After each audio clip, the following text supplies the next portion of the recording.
Now, I'm no stranger to M cars. I currently own an E36 M3 and I've driven most of the M car lineup except for the original M3 and the one that's behind me, the E36.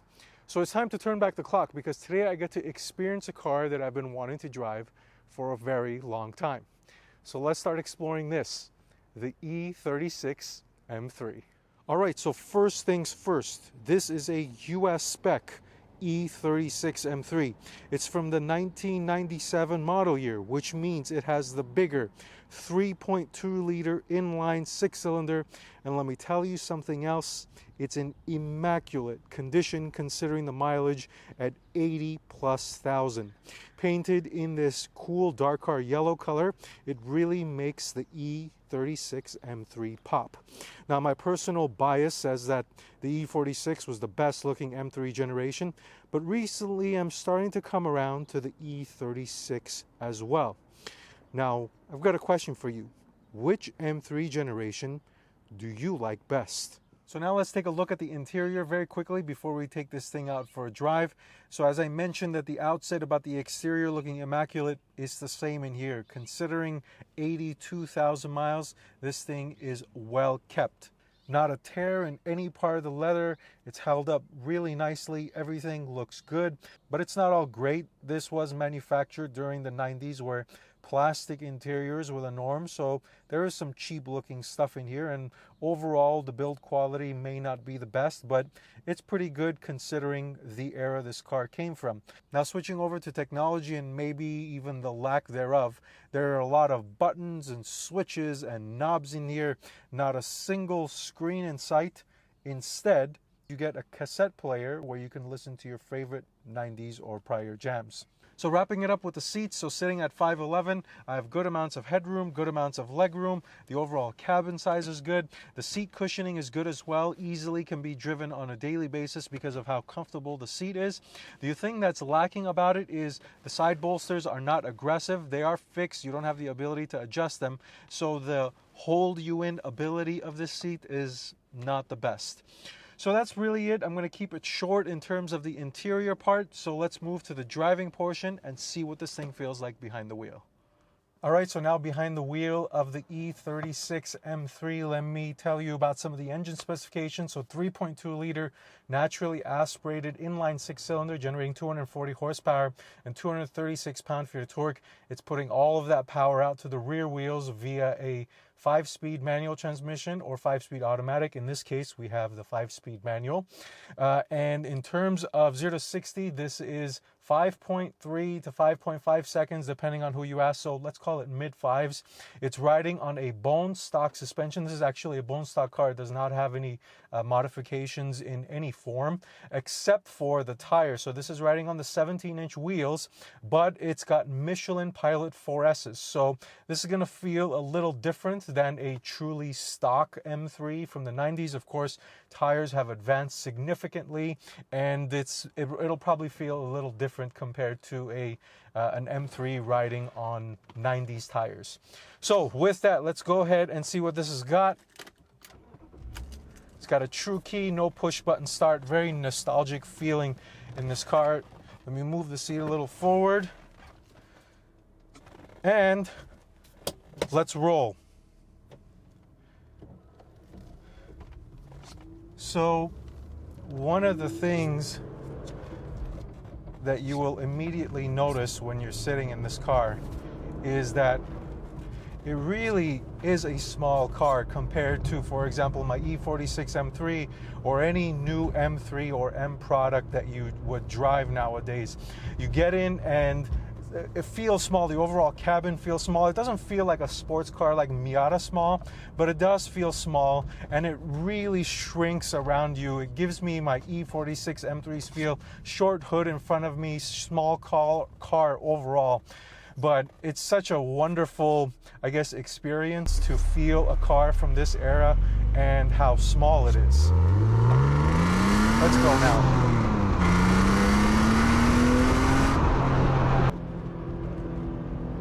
Oh yeah, we're moving. Oh yes. So this is Like I said, not the Euro spec car. This is a US spec car, 240 horsepower, but there is no shortage of speed in this car. This is a plenty quick enough car. With a naturally aspirated engine, it delivers power linearly, very linear power delivery, all the way to red line. And in first and second gear, red line is 6,800 RPM. And then it drops a little lower to, I believe, 6,500. But good power delivery, pulls hard all the way to its red line. And the nice thing about it is it's accessible speed. It's good enough to drive up here in a canyon setting, to get your blood pumping, to get basically to have a good time up here. And at the same time, it's still accessible to drive fast, like in a city setting, on a street, at a stoplight. There's plenty of power here, and it gives you kind of like this Miata feel. It's not that slow. The Miata is quite slow compared to this, but anybody who would complain about this car's power levels, I would say nonsense, because it's great in terms of accessibility and it's plenty quick enough. It feels pretty good in terms of that 5.5 on third gear. Let's rev match. There you go. It's got plenty of download torque to get you moving. And yeah, from a speed standpoint, quickness standpoint, I have no complaints. It meets my expectations. Now, let's switch over into some of the other dynamics. Let's talk about the shifter and the clutch. So I really like both of these things, both of these dynamics. The clutch is very easy to use. Jump in, bang, bang, bang. You get very used to it very quickly. It's not tricky. There is no bite. There is no kick. It's easy to shift, and it's easy to shift smoothly, whether you upshift or downshift, heel toe, rev match, all of that. Not heel toe. I'm not an expert at heel toe, but rev match, all of that stuff, it does it really nicely. So the clutch is really good, linear grab point as well, easy to understand and learn very quickly. The shifter is good as well, typical BMW shifter, some notchiness, some vagueness, some rubberiness, feels basically like a manual transmission that I drove in the BMW M4 recently, but it is good in the sense that, I'm gonna get a straight here. Oh, pulls nice. There you go, baby. Yes. That's 70, 75. I mean, it's not a slow car by any stretch of the imagination. Plenty of power to have fun. So that shifter I was talking about, the good thing about it, it has a great amount of mechanical feel. I could really feel the sensation coming through my wrist and into my hand. So from that dynamic, it's good. Now let's switch over into the steering, and it's good. It's miles and miles better than anything you would experience in a newer modern BMW. And of course, this has the hydraulic steering rack from the 90s, and obviously the E36 M3 had it as well. But it's so different when you drive a hydraulic rack. It loads up nicely. It's very communicative. You can feel it in your hands. This is a feel car. Everything just comes in. The communication points are really nice here. So steering is also good. And the suspension. The suspension is a very nostalgic feeling. As a reminder, this is a fixed suspension, so no adaptive shocks, no chassis control trickery, none of that stuff. Basically, the way BMW tuned it is the way you're gonna feel it, the way it's gonna feel. And let me tell you, it's sublime. It's just such a wonderful car to drive. Whether you're driving up here in the city, or whether you're, up here in the mountains, or whether you're driving it in the city, I think it does all of that very nicely. And the dynamic with M cars, probably the start of it was with the E36 M3, not probably, it was, where the M products were made to feel that you can drive on a daily basis and also come up here and have some fun. Speaking of fun, we're at a stop here. I'm not gonna mash the clutch. Yeah. I'm absolutely having a lot of fun.